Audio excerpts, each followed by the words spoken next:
Welcome to our channel, Motivate Our Soul. Please subscribe my channel. அப்படின்ற மூன்றாவது மனநிலையை மகாகவி பாரதி சொல்றாரு. மகாகவி பாரதி இதை யார்கிட்ட இருந்து கத்துக்கிட்டாருனாக்க குள்ளச்சாமின்ற ஒரு சாமியார்ட்ட இருந்து கத்துக்கிட்டார். இந்த குள்ளச்சாமி பார்க்கவே ரொம்ப குளிக்காது, அழுக்கு துணிலாம் கட்டி மூட்டையா தூக்கிக்கிட்டு எப்ப பாரு அங்கேயும் ஓடிட்டே இருக்குமா குள்ளச்சாமி. பாரதி ஒரு நாள் இந்த குள்ளச்சாமிகிட்ட போய், சாமி என்ன அழுக்கு துணியெல்லாம் மூட்டையா கட்டிட்டு போயிட்டே இருக்க அப்படின்னு பாரதி கேட்டிருக்காரு. குள்ளச்சாமி சொன்ன, நான் வெளியில சுமக்கிறேன், நீ உள்ள சுமக்கிறிய அப்படின்னு குள்ளச்சாமி சொல்லிடு. இது பதிவு, இது பாரதியின் வாழ்க்கையில் இது நடந்தது. நம்ம உள்ள எவ்வளவு சுமந்துட்டு இருக்கோம்ல. சரி, எல்லாரையும் பார்த்து ஒரே ஒரு கேள்வி, நாம் யார்? நான் என்பது யார்? நான் பாரதி, நான் ஒரு பெண்ணு, நான் 2 குழந்தைகளுக்கு தாய், நான் ஒரு அலுவலகத்தில் பணிபுரியறேன், நான் ஒரு பேச்சாளர், இன்றைக்கு பொள்ளாச்சி தமிழிசை சங்கத்திலிருந்து நான் விருது வாங்கிறேன். இதெல்லாம் நான் தானே, இது எல்லாமே நான் தான். ஆனா இது மட்டும்தான் நானா? இது மட்டும்தான் நானா? இதை தாண்டி எனக்கு ஏதாவது இருக்கா இல்லையா? அப்போ நாம் என்பதே என்னன்னா, நான் முன்னாடியே சொல்லிட்டேன் இதெல்லாம் கொஞ்சம் டஃப்பா இருக்கும், ஆனா பொள்ளாச்சின்றதுனால நம்பி இதை பேசுறேன். எங்க ஊர்ல எல்லாம் இதெல்லாம் நான் பேச முடியாது. அந்த அம்மா இவ்வளவு நேரம் பேசிச்சு ஒரு ஜோக் கூட சொல்லலன்றாங்க. சில தலைப்பை இப்படி கொடுத்துட்டு நான் ஜோக் சொல்ல முடியாது. அந்த கேள்விக்கு வர்றேன் திரும்ப. நாம் என்பதே ஒன்று நம்முடைய கடந்த கால ஞாபகங்கள் அல்லது வருங்காலத்தை பற்றி நமக்கு இருக்கிற கனவுகள். இது ரெண்டும் இல்லாம நான் என்பதே கிடையாது நமக்கு. நீங்க கொஞ்சம் யோசிச்சு பாருங்க. ஒரே ஒரு தனியாவே இருக்க முடியாது சார். இன்னைக்கு இருக்கிற இந்த செல்போன் யுகத்துல ஒரு நிமிஷம் தனியா இருக்க முடியாது. அப்பாடான்னு உட்காந்து அப்பதான் 5 மெசேஜ் வருது. உடனே ஒரு அம்மா போன் பண்ணுது. போனை எடுத்தோமா பளிச்சுன்னு பேசணுமா? முடியுமா? முடியுமா? நீங்களே யாருக்கா கால் பண்றீங்க சார், அர்ஜென்ட்டா போன் பண்றீங்க, என்ன வருது? என்ன வருது? கேஒய்சி புதுப்பித்தல் மற்றும் உறவினர்களுக்கு உடம்பு சரியில்லை என்று அழைத்தல். இதெல்லாம் சைபர் ஒரு ஆள் சொல்லி முடிச்சு அதை அடிச்சு அந்த அம்மா அலோன்றதுக்குள்ள நீங்களே கட் பண்ணிடுவீங்க. அது நிம்மதியா ஒரு போன் பண்ண முடியல, ஒரு இடத்துல உட்கார முடியல நமக்கு. அப்படியே உட்கார்ந்தாலும் உடனே வீட்டுக்காரர் கூப்பிடுறாரு, ஏமா ஒரு டீ போடக்கூடாது? இப்பதான் போட்டேன், இன்னும் அந்த பாத்திரத்தையே கழுவல. இது நீ இன்னைக்கு சாப்பிட்ற 7வது டீ அப்படின்னு சொல்ல முடியுதா? வர்ற அப்படின்னு எந்திரிச்சு போக வேண்டியது. அதே மாதிரி தான் கணவருக்கும். அவர் வராரு, ஏம்மா சாப்பிட என்ன இருக்கு? ஏம்மா சாப்பிட என்ன இருக்கு? ஏம்மா சாப்பிட என்ன? ஏன் கத்துறீங்க? அவர் கத்தல, கதறாரு பாவம். ஏன்னா இவர் நம்ம டிவியை பார்த்துட்டு இருக்கு. ஒரே ஒரு நிமிஷம் தனித்திருந்தால் நம்முடைய சிந்தனை எதை நோக்கி செல்லுகிறது என்று பாருங்க. ஒன்று, நேற்றைய காயங்களின் மீது நம்முடைய கைப்பட்டு நம்மை நாமே வருடிக் கொள்ளுகின்றோம், அல்லது நாளைக்கு வரப்போகின்ற எதையோ நினைத்து அச்சப்படுகின்றோம். So either we are thinking about the past or we are thinking about the turbulence in the future. நாளைக்கு இருக்கிற ஏதோ ஒரு தத்தளிப்பு, இந்த அம்மா இன்னும் முடிக்கவே இல்லையே, இங்க வேற சாப்பாடு பண்ணிருக்காங்களா இல்லையான்னு தெரியலையே, நான் வீட்டுக்கு போய் சோறு இனிமே செஞ்சு பொங்கி. இந்த எண்ணம் வராதவங்க யார் இருக்காங்க? இங்க இருக்குல்ல, கட்டாயமா இருக்கு. நம்முடைய மனம் என்பது இந்த நொடியில் நிற்க முடியும் என்றால் அதை விட பெரிய விடுதலை கிடையாது என்பதைத்தான் மகாகவி பாரதி சொல்லுகிறார். இந்த நொடிக்காகவே நாம் வாழ்ந்த ஒரு தருணம் உங்கள் வாழ்க்கையில் இருக்கிறதா? உடனே அடுத்த கணத்துக்கு போயிட்டோம்ல. நாளைக்கு ஒரு கல்யாணத்துக்கு போனோம், என்ன சாரி கட்டுறது? இந்த மெஜெண்டா கலர் சரியா 3 தடவை கட்டியாச்சு. அது வேற சில பேருக்கு நல்ல ஞாபகம் வச்சுக்கிட்டு கேட்குது. மேடம், ஒரு அம்மா ஒரு இடத்துல பேசினேங்க, பேசிட்டு இறங்கின உடனே 10 பேர் நம்மளை சூழ்ந்துட்டா நமக்கு ஒரு கெத்தா இருக்குமா இல்லையா? நியாயமா சொல்லுங்க, நீங்க இருக்குமா இருக்காதாங்க? என்னங்க இவ்வளவு கம்மியா தலையாட்டுறீங்க? கால் எது கத்துறோம் நாங்களா? யாரோ 2 பேர் இறங்கின உடனே மேடம் நல்லா பேசுனீங்க சொல்லுவாங்க தானே. அப்போ ஒரு அம்மா நின்றுட்டே இருந்து, எனக்கு நல்லா பேசினேன், அது நிஜமாக இன்னைக்கு நல்ல பேச்சு, எனக்கு நம்ம மனசுக்கு தெரியும் தானே, நல்ல பேச்சு. பேசிட்டு இறங்கின உடனே, மேடம் உங்கள் பேச்சை கேட்டு என் வாழ்க்கையே புத்துணர்ச்சி பெற்று ஏதாவது சொல்லுவாங்கன்னு போனால், அந்த மாதிரி உங்கள்கிட்ட கொஞ்சம் தனியாக பேசணுச்சு. சரி, தனியாக கூட்டிகிட்டு போய் பாராட்ட போகிறேன், இதெல்லாம் நம்பிடாதீங்க, இனிமேல் தனியாக கூட்டிகிட்டு போய் பாராட்ட போகிறாங்கன்னு தனியாக போனேன். அந்த அம்மா சொல்லிச்சு, உன்னை விட எனக்கு வயசு அதிகம், உனக்கு நான் அறிவுரை சொல்லலாம். என்ன அறிவுரை? நான் திருக்குறள் ஏதாவது தவறாக சொல்லிவிட்டேன்னா, சிலப்பதிகாரத்தில் ஏதாவது பிழை செய்து விட்டேன்னா நமக்கு பக்கு பக்குன்னு இருக்கும்ல, நம்ம எதாவது பேசினதுல தப்பாக. அந்த அம்மா சொல்லுது, நானும் 10 வருஷமா பார்க்குறேன், இந்த செயினை நீ மாற்றவே இல்லை. இதே செயினை 10 வருஷமா நீ போட்டுட்டு இருக்க.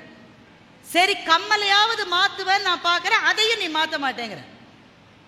இதெல்லாம் ஒரு அலங்காரம் செஞ்சுக்க உனக்கு தெரியாதா? அந்த அம்மா காட்சி 70 வயசு.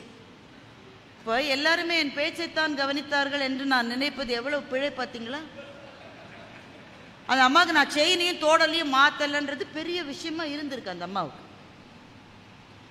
இப்போ நமக்கு உடனே அடுத்த தடவை மேடைக்கு ரெடி ஆகிற போது நமக்கு தோணுது, ஏதாவது ஒன்றத்தை மாற்றலாமா?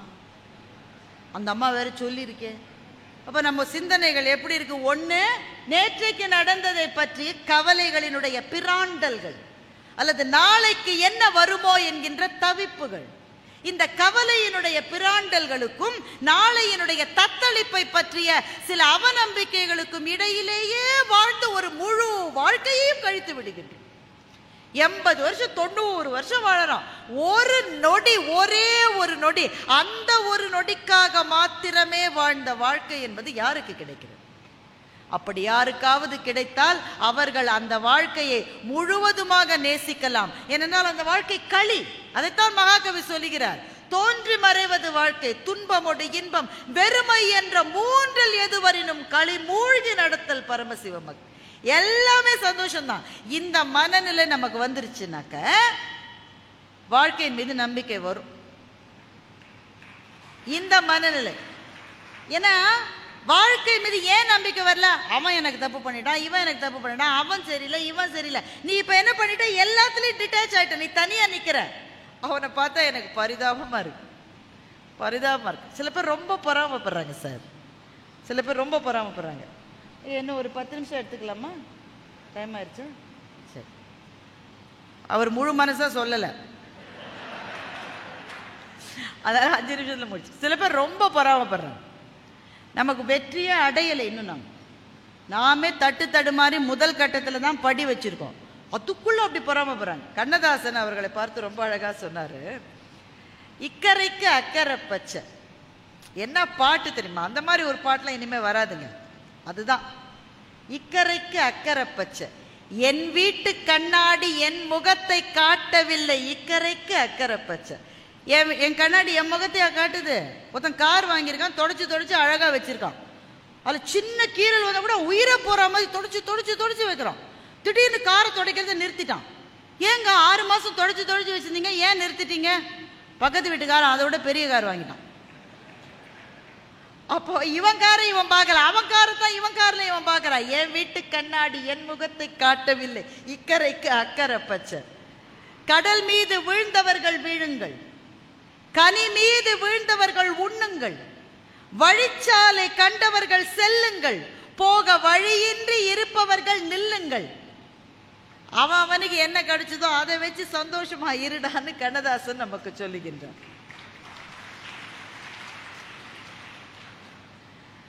நமக்கு கிடைச்ச வாழ்வு என்பது அவன் போட்ட பிச்சை. அறியாத மானிடர்க்கு அக்கறையில் இச்சை, இக்கரைக்கு அக்கறை பச்சை என்று கண்ணதாசன் அந்த பாடலை முடிக்கின்றான். என் வீட்டு கண்ணாடி என் முகத்தை காட்டாத வாழ்க்கையை வாழுகிற வரையில் நமக்கு வாழ்க்கையில் எப்படி நிம்மதி இருக்கும்? அப்போ நமக்கு துரோகம் செய்தவர்கள், நம்மை விரும்பாதவர்கள், பொறாமை குணம் எல்லாம் இருப்பாங்க. ஏன்னா வாழ்க்கை என்பது எல்லாம் சேர்ந்தது தான். அதைத்தான் ஐயா சொன்னார், அதைத்தான் ஐயா சொன்னார். மயக்கமா? ஆமா. கலக்கமா? ஆமா. மனதிலே குழப்பமா? ஒரு அட்வர்டைஸ்மெண்ட் வரும். தலைவலியா? ஆமா. மூக்கடைப்பா? ஆமா. இருமலா? ஆமாப்பா. ஆமா. எது கேட்டாலும் நமக்கு இருக்கிற மாதிரியே இருக்கும். நமக்கு மயக்கமா? ஆமா. கலக்கமா? ஆமா. மனதிலே குழப்பமா? ஆமாப்பா. ஆமா. வாழ்க்கையில் நடுக்கமா? ஆமா. வாழ்க்கை என்றால் 1000 இருக்கும், வாசல் தோறும் வேதனை இருக்கும். வந்த துன்பம் எதுவென்றாலும் வாடி நின்றால் ஓடுவது இல்லை. சரி, துன்பம் ஓடல, அப்ப நான் எது செய்யணும்? கண்ணதாசன் சொல்றார், உனக்கும் கீழே உள்ளவர் கோடி, நினைத்து பார்த்து நிம்மதி நாடு. நினைத்து பார்த்து மகிழ்ச்சி நாடுன்னு சொல்லல. அதுதான் கண்ணதாசன். எனக்கு கீழே இவ்வளவு பேர் இருக்கான்னு நீ மகிழ்ச்சி அடைஞ்சா நீ ஒரு நாள் மகிழ்ச்சியா இருக்க மாட்ட. ஆனா நிம்மதி வரலாம். சரி, கஷ்டம்தான், ரிட்டையர் ஆயிட்டேன்னா வருத்தம் தான். ஆனா ஒவ்வொருத்த வயசான காலத்துல காசும் இல்லாம இருக்காங்களே, அவங்கள விட நான் எவ்வளவோ பெட்டர் என்று நினைக்கிற போது நெஞ்சத்திலே ஒரு அமைதி வருகிறது அல்லவா? நிறைவாக எந்த நம்பிக்கையின்மையையும் மாற்ற வல்லது ஒன்றே ஒன்றுதான், ஒன்றே ஒன்றுதான். அதைத்தான் வள்ளுவர் சொன்னான். ரொம்ப தெளிவா சொன்னான், ரொம்ப சுருக்கமா சொன்னான், ரொம்ப தெளிவா சொன்னான். தனக்கு உவமை இல்லாதான் தாழ் சேர்ந்தார் கல்லால் மனக்கவலை மாற்றல் அரிது என்று. எந்த கவலையும் கடவுள்கிட்ட போய் கேட்டு பேரம் பண்ணா நடந்துருன்னு நினைப்பது எந்த விதத்திலும் பக்தி அல்ல. பக்தி என்பது ட்ரீட்டி கிடையாது. நான் 5 தேங்காய் உடைக்கிறேன், என் பக்கத்து வீட்டுக்காரனுக்கு ஃப்ராக்சர் ஆகணும்னாக்கா கடவுள் அதை செஞ்சிட்டான்னு வைங்க. அவர் எவ்வளவு குறைவான கடவுள் இல்லை, அவர் எவ்வளவு குறைவான. நீங்க கேட்குறீங்க, அந்த ஆள் எப்பவுமே எனக்கு டார்ச்சர் கொடுத்துக்கிட்டே இருக்கான், நான் உனக்கு 10 தேங்காய் கூட உடைக்கிறேன், அவனுக்கு ஒரு காலாவது உடையும், அதை கடவுள் செஞ்சுட்டான்னு வைங்களேன், உங்களுக்கே கடவுள் மேல மரியாதை கம்மியாயிரும். கடவுளினுடைய நீதி என்கின்ற துலாக்கோல் இருக்கிறதே, அதனுடைய முள் ஒரு கணம் கூட பிசகுவதில்லை நண்பர்கள். கடவுள் வகுத்த நீதி என்கின்ற துலாக்கோலினுடைய முள் மீது நம்பிக்கை வையுங்கள். அப்ப எனக்கே இந்த கஷ்டம் வருதுன்னா எனக்கு தெரியாது என்பதை தவிர வேறு பதிலே அதற்கு கிடையாது. இல்ல உங்களுக்கு தெரியும், மனசுக்குள்ள தெரியும், ஏதோ ஒரு வினை உறுத்து வந்து ஊட்டும், ஏதோ ஒரு வினை உறுத்து வந்து ஊட்டும். அல்லது எனக்கு தெரியவே இல்லை, எனக்கே இந்த கஷ்டம் வரலன்னா இயற்கையின் முன்பு சரணடைவதை தவிர நாம என்ன செய்ய முடியும்? இதற்கு ஏதோ ஒரு காரணம் இருக்கு. ஆனா ஒரே ஒரு விஷயத்துல நம்பிக்கை வைக்கலாம். நான் ஆரம்பிச்ச இடத்துலயே வந்துதான் முடிக்க போறேன். அந்த சோல்ஜர் தினம் உடற்பயிற்சி செய்யறான்ல, சாதாரண உங்களுக்கு தெரியுமா? ஆர்மியில இருக்கிறவங்களுக்கு என்ன உடற்பயிற்சின்னு உங்களுக்கு தெரியுமா? அந்த ரைஃபிள தூக்கிக்கிட்டு 45 நிமிஷம் ஓடணும். இந்த ரைஃபிள தூக்க வேண்டாம், பார்த்தாலே நம்ம ஆளு பாதி பேர் மயக்கம் போட்டு விழுந்துருவோம். தூக்க முடியாது, வெயிட்னா வெயிட். அது அதை தூக்கிட்டு ஓடுறான், கார்த்தால ஓடுறான். மத்தியானம் எந்த இடத்துல தீவிரவாத தாக்குதல் நடந்ததோ அந்த இடத்துல போஸ்ட் பண்றாங்க அவனை. அவன் காலையில் ஓடும்போது ஒய்ஃபுக்கு ஃபோன் பண்றான், இப்ப ட்ரைனிங்ல இருக்கேன், மத்தியானத்துக்கு மேல பேச முடியாது, பாப்பாக்கு என்னோட முத்தங்களை கொடுத்துட்டு நான் அப்புறம் பேசுறேன். எப்ப பேசுவீங்க? அந்த பொண்ணு கேட்குமா கேட்காதா? எப்ப பேசுவீங்க? ஐ ரியலி டோன்ட் நோ, தெரியாது. திரும்ப அந்த நம்பர்ல இருந்து கால் வருமானதே தெரியாது. ஆனா அந்த போனை கட் பண்ணிட்டு அவன் ரைஃபிள தூக்கிக்கிட்டு பயிற்சிக்கு ஓடுறான். பயிற்சிக்கு ஓடி முடிச்சுட்டு அவன் கொடுக்கிற 2 சப்பாத்தியை சாப்பிட்டுட்டு எந்த இடத்துல நேற்றைக்கு பயங்கரவாத தாக்குதல் நடந்ததோ அந்த இடத்துக்கு போய் அவன் நிக்கிறான். அவன் மனசுல என்ன இருக்கு? அவனை பார்த்து நம்ம தெரிஞ்சுக்க வேண்டியது ஒரே ஒரு விஷயம்தான், நான் விழலாம், ஆனால் எதற்காக நான் வாழ்ந்தேனோ அது விழாது. அப்ப எதற்காகவாவது வாழ வேண்டும். சிற்பி ஐயாவை நீங்க கேளுங்க, உங்களோட தெய்வம் என்ன? அவங்க குல தெய்வம் என்னன்னு எனக்கு தெரியாதுயா. நிச்சயமா ஒரு தெய்வம் இருக்குன்னு நான் நம்புறேன். ஆனா அதையும் விட பெரிய தெய்வம் அவரை ஆட்கொண்டு இருக்கிறது. அந்த தெய்வம் அவருக்கு பக்கத்திலேயே இருக்கு. அவர் துயருகிற சமயங்களில் அது நீவி விடுகிறது, அவருக்கு தூக்கம் வராத சமயங்களில் அது அவரை தூங்க வைக்கிறது. அந்த தெய்வத்தின் பெயர் இலக்கியம், அந்த தெய்வத்தின் பெயர் கவிதை. ஒரு பேச்சாளர் பேசுறாங்க, நான் பேர் சொல்ல விரும்பல. அவர் கேட்கிறாரு, ஆடியன்ஸை பார்த்து கேட்கிறாரு, கல்வியின் தெய்வம் எது? நம்ம ஆடியன்ஸ் சொல்லுவாங்க இல்லையா, சரஸ்வதின்னு சொல்றாங்க. அப்போ உலகத்திலேயே புத்திசாலி யாரு? ஐன்ஸ்டீன். ஐன்ஸ்டீனுக்கு சரஸ்வதினால யாருன்னு தெரியாது, அப்ப கல்வியின் தெய்வம் சரஸ்வதின்னு எப்படி சொல்றீங்கன்னு அவர் கேட்கிறாரு. இந்த கேள்வி புத்திசாலித்தனமான கேள்வியாக கூட இருக்கலாம். ஆனால் நம்ம சரஸ்வதியை மாத்திரமா கும்பிடுறோம், அவ கையில இருக்கிற வீணையும் நம்ம கும்பிடுறோம். அவ கையில ஒரு புக் வச்சிருக்கால, அதனால எந்த புத்தகத்தின் மீது கால் பட்டாலும் பதறி கால்களை எடுத்துக்கொள்கிறோம். பேப்பர் தானே, பேப்பர் தானே, கசக்கி போடுற பேப்பர் தானே. பேப்பர்ல கால் பட்டுச்சுன்னா எங்க அப்பா அம்மாவும் துடிச்சு போவாங்க, ஐயோ சரஸ்வதி கால். சரஸ்வதி அது சரஸ்வதி பூஜை ரூம்ல வீணையோட இருக்கு. ஆனா பேப்பர்ல கால் பட்டா கூட பதறி காலை எடுக்கிறோம். சார் ஆலமரத்தை கும்பிடுறோம் சார், பாம்பை கும்பிடுறோம் சார், காளமாட்டை கும்பிடுறோம் சார். இதுல எல்லாம் கடவுள் இருக்கான்னு ஒருத்தர் கேட்டா நம்முடைய பதில் என்ன? இதுல மாத்திரம் இல்லைங்க, எல்லாத்துலயுமே கடவுள் இருக்கு என்பதை தவிர நம்மிடம் பதிலே கிடையாது. அப்போ ஒரு உருவத்தை வணங்குகிறோம் என்றால் அந்த உருவத்தை வணங்கல, அந்த உருவம் எதை ரெப்ரசன்ட் பண்ணுதோ அதை நாம வணங்குறோம். கல்வியை வணங்குகிறோம், கலைகளை வணங்குகின்றோம், செல்வங்களை வணங்குகின்றோம், அன்பை வணங்குகின்றோம், அருளை வணங்குகின்றோம், காதலை வணங்குகின்றோம், கருணையை வணங்குகின்றோம். அதனால்தான் எங்க வள்ளுவன் சொன்னா, அறிவினான் ஆகுவதுண்டோ பிரிதின் நோய் தன்னோய் போல் போற்றாக்கடை. உனக்கு எதை பத்தியா ரொம்ப வருத்தமா இருக்கா, ரொம்ப அப்செட்டா இருக்கியா, வாழ்க்கையில நம்பிக்கையே இல்லையா, ரெண்டே ரெண்டு விஷயத்த செய்யுங்க. ஒண்ணு, என்னைக்காவது உங்களுக்கு உதவி செஞ்சவங்களுக்கு போன் பண்ணி நன்றின்னு சொல்லி பாருங்க. அதுக்கப்புறம் உங்க நாளே பிரைட் ஆயிடும். Gratitude is a healer. நன்றி உணர்வு என்பதை போல ஆறுதல் மருந்து எதுவுமே கிடையாது.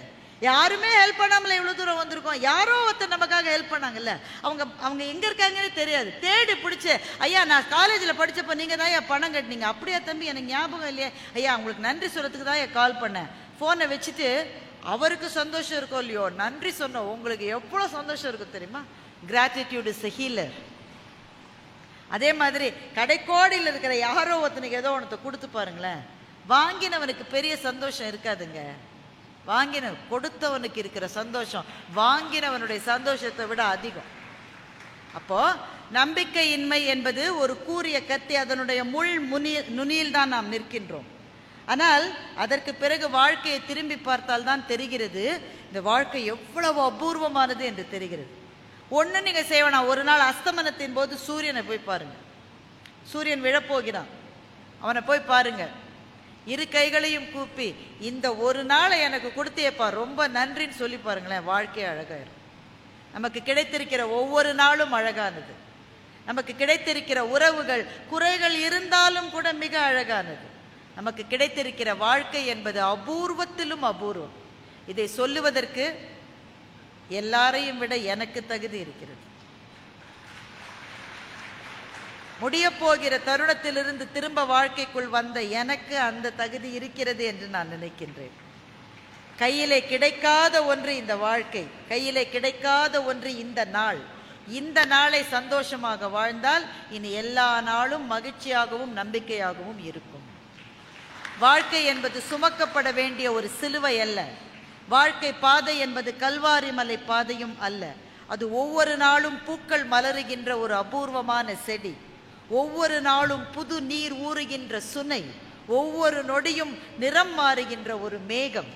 இப்படி வாழ்க்கையை பார்க்க ஆரம்பித்தால் நம்பிக்கை என்ற பூ ஒவ்வொரு நாளும் பூக்கும். 2 நாட்களுக்கு முன்னால் நாம் அத்தனை பேரும் நம்பிக்கையின்மையின் எல்லையில் நின்றிருந்தோம். ஆனால் இன்றைக்கு இந்த தேசம் ஒரு பதிலடி கொடுக்கும் என்கின்ற ஒரு நம்பிக்கை நம்முடைய மனத்துக்குள்ளே வந்திருக்கிறது. 1.5 வருஷம் முன்னால் இனிமேல் இவள் பேசுவாளா மாட்டாளா என்று யூடியூப் சேனல்களுடைய விவாதத்துக்கு நடுவில் நான் மருத்துவமனையில் படுத்திருந்த போது இவள் பேசுவாளான்னு தெரியாது என்று என்னுடைய கணவர் நின்றிருந்தார். ஆனால் இன்றைக்கு நான் கிளம்பி வருகிற போது சிற்பி ஐயாவின் கையால் ஒரு விருதை வாங்குவதற்காக பொள்ளாச்சி வருகிறேன் என்று நான் சொன்னேன். எனவே நாளை என்ற ஒன்றை நம்புங்கள். நம்பிக்கையும் நல்ல நினைவுகளும் நம்மை வாழ வைக்கும். திரும்பவும் பொள்ளாச்சி இசைச்சங்கத்துக்கு என்னுடைய மனமார்ந்த நன்றிகள். 54வது ஆண்டிலே எனக்கு